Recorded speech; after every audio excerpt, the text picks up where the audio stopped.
আগামীকাল অনুষ্ঠিত হতে যাওয়া ত্রয়োদশ জাতীয় সংসদ নির্বাচনকে সামনে রেখে চট্টগ্রাম মহানগরীতে সতর্ক অবস্থানে রয়েছে বাংলাদেশ সেনাবাহিনী। নির্বাচনকে ঘিরে যে কোনো ধরনের অনাকাঙ্ক্ষিত ঘটনা প্রতিরোধ এবং সার্বিক নিরাপত্তা নিশ্চিত করতে আজ নগরীর বিভিন্ন গুরুত্বপূর্ণ এলাকায় টহল ও প্রদক্ষিণ কার্যক্রম পরিচালনা করা হয়।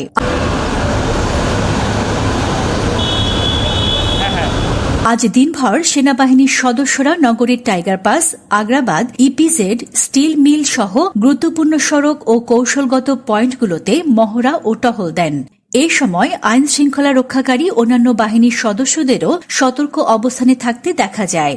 সংশ্লিষ্ট সূত্র জানায়, নির্বাচনকে ঘিরে ভোটারদের মধ্যে নিরাপত্তাবোধ জোরদার এবং যে কোনো নাশকতা ও বিশৃঙ্খলা প্রতিহত করতে এই তৎপরতা চালানো হচ্ছে। নগরীর প্রবেশ ও প্রস্থান পথ, গুরুত্বপূর্ণ মোড় এবং স্পর্শকাতর এলাকাগুলোতে নজরদারি বাড়ানো হয়েছে।